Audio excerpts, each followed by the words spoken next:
Briece is the senior archaeologist based in the Tribal Historic Preservation Department of the Confederated Tribes of the Grand Ronde Community of Oregon. He coordinates the archaeology and research program within the department, reviewing cultural resources on tribal lands, as well as developing and maintaining the tribe's cultural sites inventory. As the archaeologist, he is dedicated to developing partnerships with agencies and organizations for the protection of cultural resources throughout the tribe's ceded lands, which are 21,322 square miles. He also has many other duties that I suspect he would rather tell you about himself than me read them to you over lunch.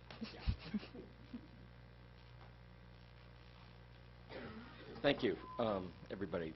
Thank you for the invitations. Thank you to the people whose land, people who call this place home. Because of time, I'm going to try and keep this short, so bear with me. Kind of have three parts here. I apologize, but kind of need some stage setting before we can get to what I think is the cool part with the pretty pictures. So first off, you may have heard yet another landscape study project out there. Val mentioned it, a couple of other people have, and this is the Tribal Cultural Landscapes Project. It is a little bit different. It's a little bit unique from other projects that are agency-driven in that this one started from a tribal perspective. It was initiated by Tribal Response. It was found to be of value by federal agency, and that led to yet another unique element, which was collaboration between tribes. So for the West Coast project that BOEM was initiating, we received one of those lovely letters that TIPOs get. Hey, we're doing cool things. Tell us everything you know about it. We hate those letters. This was a unique opportunity because normally we just round file. In this case, it was, no, this is significant. Here's an agency that actually is listening. So let's turn this around. Let's say we appreciate what you're after, but you're missing the voice and the perspective that can actually give, from a tribal position, value and meaning to what you're after. So there it is. Meaningful consultation is what we were actually after. So we proposed, let's look at developing a methodology. Let's look at proposing recommendations at the conclusion, and let's run a case study to see if the methodology has legs. It's great to have ideas, but if it's not going to work, if it's not actually going to make people's life easier, it's just going to fall to the wayside. The products out of this proposal were an analysis guide and a case study. So the core participants, because there were a lot, BOEM, NOAA, Marine Sanctuaries Program, the tribe Grand Ronde, Makah, Yurok, as well as 27 other tribes and 25 federal and state agencies. You think getting two tribes to agree on something is hard? It's a miracle. We started from a position of, we've got this concept. We kind of all have a sense of where we want to go with it. But because we're dealing with agencies and we want something that has legs and longevity, let's find a definition. And that's where we started, was let's get a definition established and created by tribes that other tribes can get on board with. Then let's see how well that definition will stand with technical staff in agencies, whether it's the state SHPOs, other TIPOs, how is it going to do with Forest Service or National Parks. So we held workshops. What we got out of this is that's pretty much the definition with some modification. It took a good solid 12 hours on day one to come up that. It's pretty simple. The loosely translated, tribes say what's important to tribes. That's it. Or indigenous groups. You'll notice that that's there with an asterisk because not all indigenous groups have federal recognition, whether it's Hawaii, Alaskan corporations. This isn't, and for those of you in federal agencies, that's going to be your hurdle. And how you choose or not to apply this. So, tribes determine what's important to them. That's not at the exclusion of any other tribe's understanding. For instance, Mount Hood, Grand Ronde holds a lot of understanding about that place, about the practices that go on there. So do our neighboring tribes have connection. Our understanding doesn't exclude the others. This kind of comes back to what Hans was bringing up yesterday, the multiple lenses of understanding a landscape, whether we dial it in for whaling perspectives or whether we're dialing it in for spiritual understanding across a landscape or oral history epics.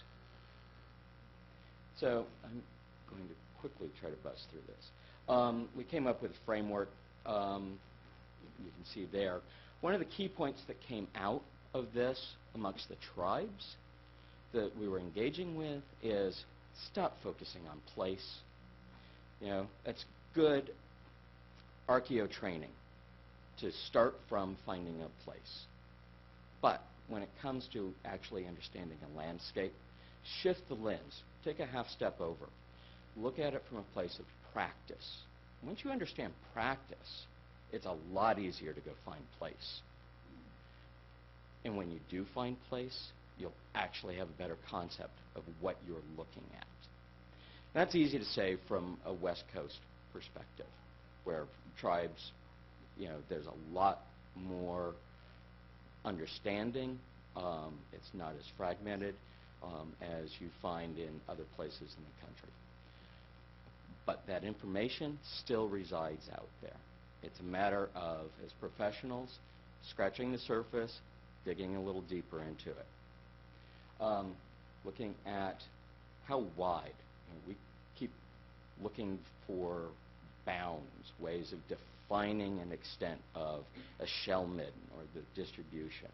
One thing that we came up with in the tribal understanding is, again, let's shift the perspective, step away from the desire to go in with the intent of drawing lines, but let's say, no, the landscape is as big as it needs to be. It goes as far as it goes until you stop thinking about it. It's hard to put a line around that, and it probably makes every federal agency cringe a bit. But we're talking about identification practices here, not regulatory, not enforcement, not necessarily protection. Talking about identification. The other thing is, and I already mentioned this, one tribe's understanding, one group's, one individual's understanding is going to be different from another. And this approach is to be all-encompassing. Now, again, I'm going to kind of delve into a perspective here. You've seen this modeled in a lot of different ways, and most of you have actually addressed this in different ways. Tangible, intangible concepts. We use a model of a tree. Trust me, if I could make that model a cedar or a spruce, I'd be much happier. Oaks work too. Imagine culture as a tree. We've got the tangible, that's that part that you can see. It's very extensive. It goes all the way out to the leaves of intimate knowledge the individual's experience on a landscape. For everything that you see above ground, it's also reflective below surface, that intangible, that out of sight, but you know that it's there. It's as far-reaching, any of you do forestry or been around foresters, the root system is as broad as the reach of the branches above ground. Same concept applies here. And with that, that was one of the founding elements, one of the Legos, if you will, that we were operating with when we set this up. Methodology. And I have Val to thank for this wonderful graphic. Really simple method. Conceptualization, data acquisition, georeference, synthesis, and presentation. The cool part's in the data acquisition and the synthesis. Presentation is this. We set out with another kind of sideboard on this project, which was sensitive information. What are we not going to present? We had elders telling us, we had other traditionalists in the community saying, we don't want to talk about this. We said, no problem. How about if we can find it printed and published, or somehow already in the public domain, are you good with that? Begrudgingly, yes. So that's where we went. Oregon has had a lot written about it. There's been a whole spate of ethnographic, ethnohistorical work done in the late 1800s, early 1900s, where there was a lot of oral history recorded. We sat down and went through those ethnographic field notes line by line and recorded every animal, mineral, vegetable, and place. And where a sentence may refer to multiple things, it got kind of categorized, pigeonholed in each one. Then we georeferenced it.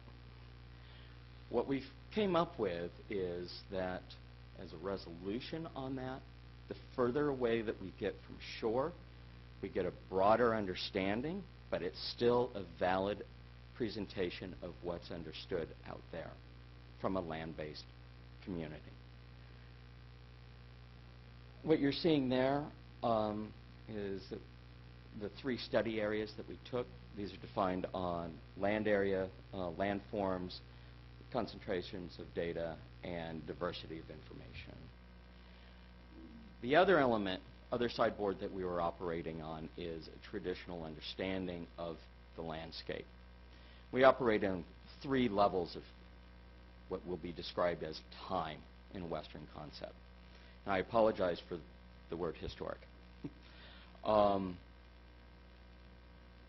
If you imagine today, we feel our understanding of the landscape is firm. We understand it because we have first-person experience with it. We have a greater reliance on that understanding. Get a little further back in time, we get a little less confident. Maybe the sources we're not familiar with. We're using newspaper articles from the 1820s. There's yellow journalism. It's a little spotty, but the information is still there, and you kind of pick and pull and kind of squint and make sure that it fits right. With the Grand Ronde tribes, those that make up the Confederation, we also have the economy.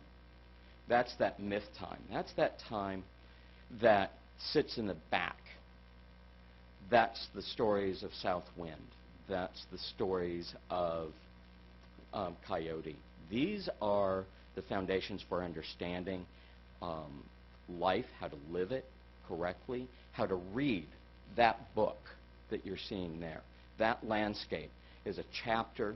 Each component on that is a chapter of understanding.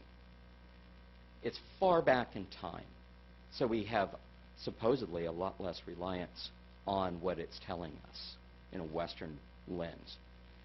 What we did is we compressed all of that information. It's all equal in a data set.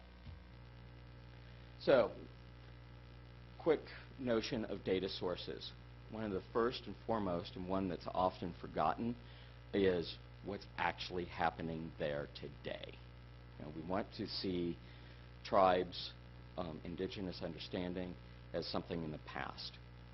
Still canoeing on the ocean. I love pointing out that there are these points. The red spots there are places where south wind set the world or elements of the world in order. That's a map of Lewis and Clark. It gives us great ethnographic information. And I'll point out all of this cultural, tribal understanding of the landscape and whaling and this and that, and like, oh, really? Lewis and Clark recorded it. Oh, well, that's really right on. This is an interesting point. There's a single point of landform there. Surviving today in the lower left are the foundations of that mill site and dock that you see there, photographed in the 1880s, 1890s. And that's an advertisement from the Portland newspaper for taking the boat, I think, from Astoria down, the General Miles. Now, the General Miles had a crew member on crew, or a tribal member on crew, coming in. On the photograph, there's a plank house on the top of that hill behind the mill. Half the mill workers were tribal members. And as you'll see later, that entire bay, Tillamook Bay, is a storied landscape going back to time immemorial. Yeah, all right. So I'm going to wrap up very quickly, which is two things. This is what taking all of those data points look like together.